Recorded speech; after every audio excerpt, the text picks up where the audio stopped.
Bon, alors j'ai fait deux trucs importants hier soir tard.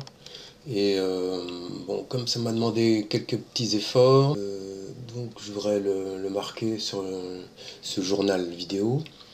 euh, pour moi, puis éventuellement pour des gens qui auraient le temps et qui bidouillent comme moi, qui sont à mon niveau, qui...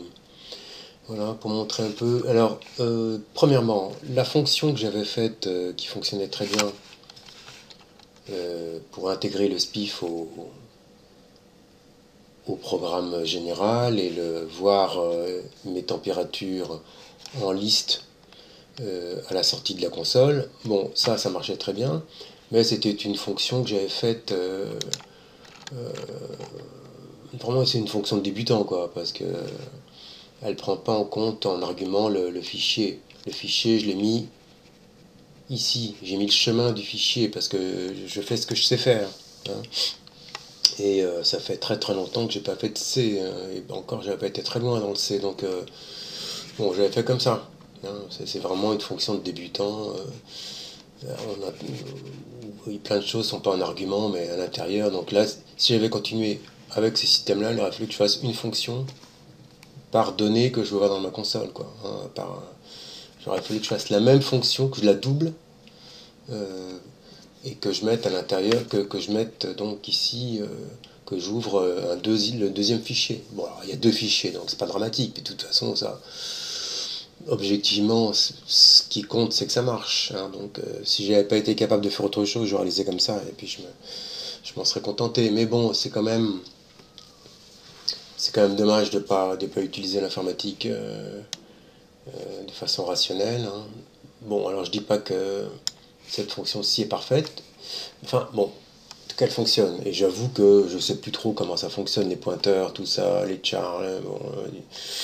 Bon, encore moins dans Arduino, hein, parce qu'il y a des trucs spéciaux dans Arduino, je pense. Bon. À force d'utiliser des langages vraiment haut niveau, hein, haut niveau, à force d'utiliser des langages haut niveau comme AU3, AutoHit, Python, des trucs comme ça, bon, on sait plus du tout écrire en C, enfin des choses un peu plus proches du système.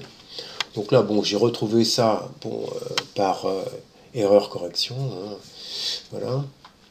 Et donc là, j'intègre l'objet fichier dans les arguments, ce qui est logique, hein. Voilà.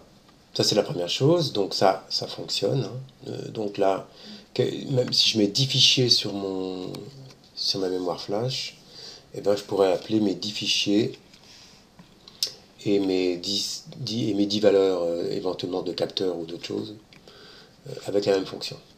Voilà. Bien, ça c'est fait. Donc, elle est là, hein, rien d'extraordinaire. Par contre, alors, deuxième chose, je voulais un décalage. euh, alors là, comme j'ai encore vidé mon cache, enfin le dossier data, on va pas voir grand chose. Voilà, bon, voilà, ça donne ça, hein, les données qui sortent. Ça, c'est la température extérieure. Donc, j'ai revidé le dossier data pour. Voilà. Et donc, moi, je voulais que la température intérieure, je voulais la voir aussi, mais voir tout de suite que c'est température intérieure, parce que au bout de 24 heures, naturellement, la liste est longue.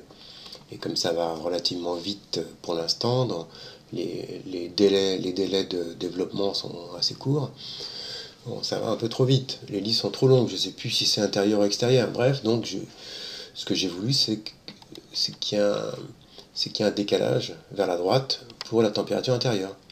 Bon, ça n'a pas été si évident que ça, hein, parce qu'il faut revoir la librairie un peu de près, la librairie Spiffs, là.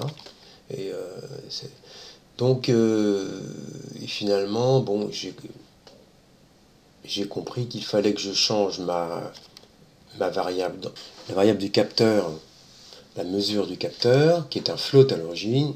Il faut que je le transforme en string pour pouvoir le décaler à la sortie. Un string pour pouvoir mettre un espace. Bon, euh, il y a sûrement d'autres méthodes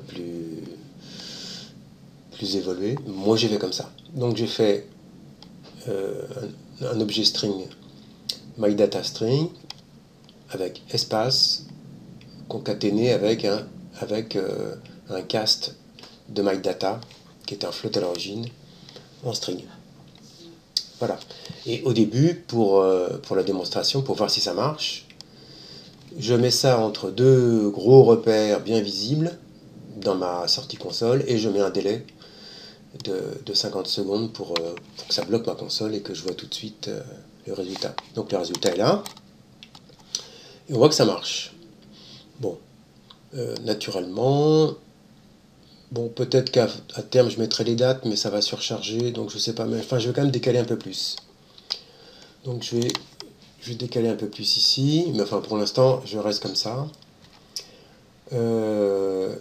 Et donc une fois que ça marche, une fois que j'ai fait mon petit essai sur un seul tour, eh ben j'intègre cette nouvelle variable dans la sortie de la liste. Voilà. Toc. Et je télécharge. Voilà. Je relance ma console. Je relance la carte. Voilà. Donc à partir de maintenant, pour la température intérieure, il y a un décalage ici. Ce qui permettra de reconnaître tout de suite de quelle liste il s'agit. Et bien voilà, c'est tout pour ces deux remarques que je voulais ajouter.